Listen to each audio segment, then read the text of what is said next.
So, okay, cost of discipleship here. And let's just talk a little bit more about some of this.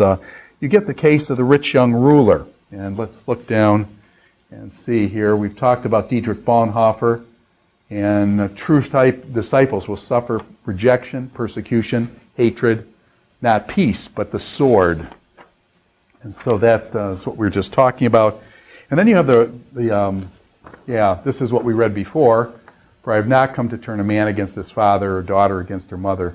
A man's enemies will be the members of his own household, and anyone who loves his father or mother more than me is not worthy of me. And anyone who does not take up his cross, in the image of taking up one's cross, that's not, we look at it kind of a thing today, but the cross was a cruel instrument of death.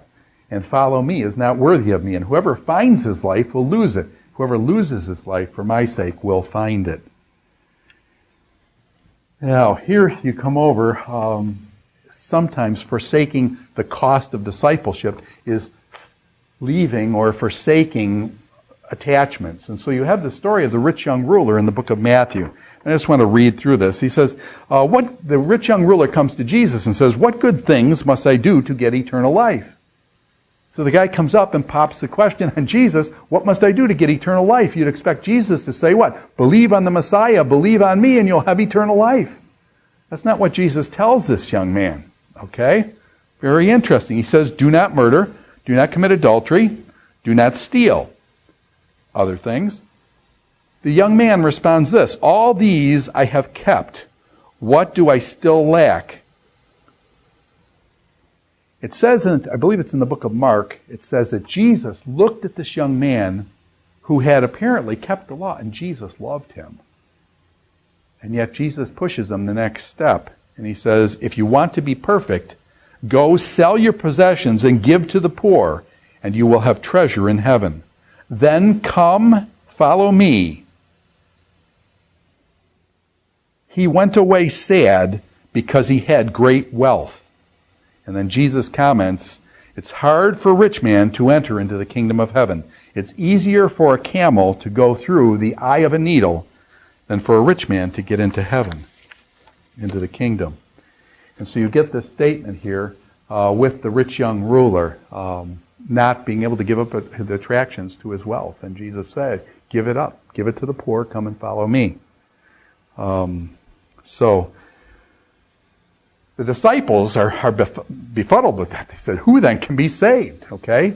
It's harder for a rich man to get into the kingdom than in the camel to go through the eye of a needle. And by the way, I take the eye of the needle to be the actual eye of a needle. Everybody has always said, well, it was a gate that the camel had to go through, take off all the goods and stuff like that. That's never really, it's never really clicked with me. I think actually he's talking about a needle and just showing this great contrast. He's trying to say it's impossible. Without God, it's impossible for a rich man. But by the way, we do know that there were rich folks that did accept Christ in the early church. We've got Joseph of Arimathea, you've got Nicodemus and others that seem to be people of wealth that were supported. We've got Lydia in the book of Acts, Lydia the seller of purple and others. So it's not an anti-wealth thing. It's just saying that this wealth apparently had its claws into this young man, and Jesus knew right where it was. And just now, dying to oneself and losing oneself for Christ's sake. And so this comes up here in what's called the passage on the imitation of Christ. And let me just read this passage. It's from chapter 16, verses 24 to 26, okay? Chapter 16, verses 24 and following. It says this, Then Jesus said to his disciples, If anyone would come after me, he must deny himself and take up his cross and follow me. For whoever wants to save his life will lose it, and whoever loses his life for me will find it. What good will it be for a man if he gains the whole world, yet forfeits his soul? And what can a man give in exchange for his soul?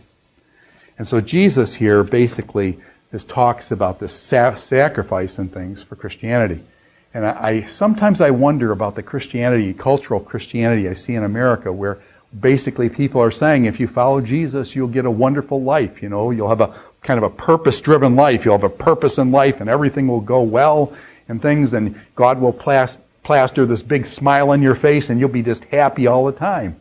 And you say, wait a minute, we're talking about the cross here. We're talking about suffering and losing one's life for the sake of the gospel and things. And so it just is interesting how I think things have shifted more to this health and wealth kind of gospel. Follow Jesus and he'll make your life, everything will work better.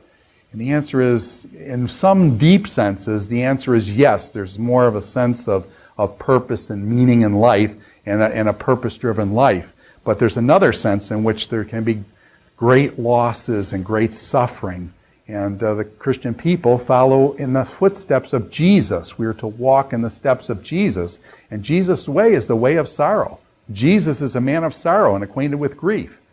You don't see, unless you're in Christian bookstores or something, the laughing Jesus. You see Jesus, what? Weeping over Jerusalem. You see Jesus suffering. And that is the path that we're called to. And so that isn't the happy all the time kind of Jesus kind of thing that's portrayed in our culture. So this imitation of Christ, okay, this imitation of Christ, we've even got a book Thomas à Kempis wrote called The Imitation of Christ.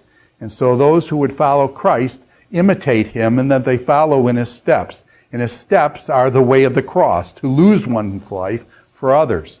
And so this is a tough message. The cost of discipleship is there. It's been, and the disciples who have followed Jesus have paid huge prices with their life, their family, all sorts of things.